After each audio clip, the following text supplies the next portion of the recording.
Could have been a disaster. Two jumbo jets on a collision course because of an air traffic control error. Now there are serious questions about whether the FAA may have tried to cover it all up. Brian Todd is working the story. He's got details. Brian? Well, we've got documents on this from the FAA and a recording of this from the FAA. You're going to hear this recording in just a moment. A Japan Airlines 767 jet and a UPS MD-11 plane were both approaching Honolulu International Airport for landing. This was back on January 14th.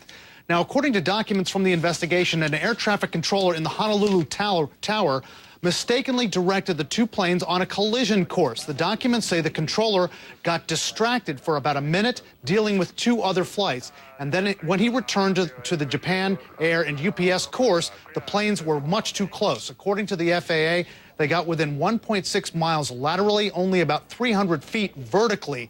That means their altitude difference was just about zero, so they were heading straight for each other. And of course, they were going hundreds of miles an hour.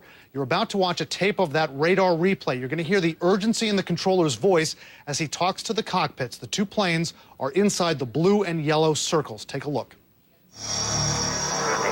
GPS 36 Heavy, fly heading 180. Japan Air 72 Heavy, descend and maintain 3000.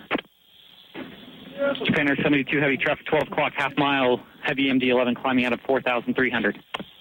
Japan Air 72 Heavy, now TCAS descent. Now, that phrase you heard the Japan Air pilot say at the end, TCAS descent, that's him responding to the traffic collision avoidance system. That's what TCAS is. You also heard a siren, if you were listening closely, inside his cockpit. They got off that course, they steered to safety, and they landed without further incident.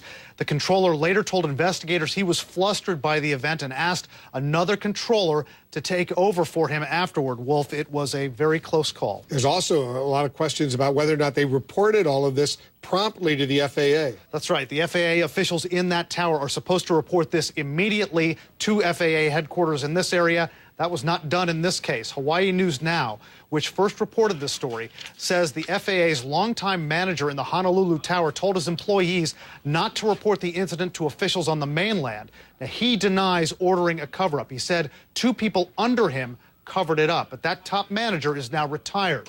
The FAA sent us a statement saying, quote, as soon as we learned of this incident, we took quick and decisive action. We pulled the controller off operational duties and assigned him to skill enhancement retraining. An acting manager will oversee the facility's operations while the FAA selects a permanent replacement for the former manager who retired after the FAA initiated its investigation, Wolf. So the FAA saying they're admitting they didn't get word of this incident until really much later. They should have gotten it immediately. They took immediate action here. The controller who made the mistake, though, he was fairly new in that tower. That's right. FAA documents that we've obtained say that he'd been certified for that tower on the 24th of December last year. That's only about 3 weeks before this incident. Now, one investigative document says, quote, the controller stated he was not ready for certification and had actually requested additional training. We are told that he is now back on the job after undergoing some additional training. Scary moments. It was a scary moment. It worked out for a few seconds there. Yeah. Right? All right, Brian. Thanks very much.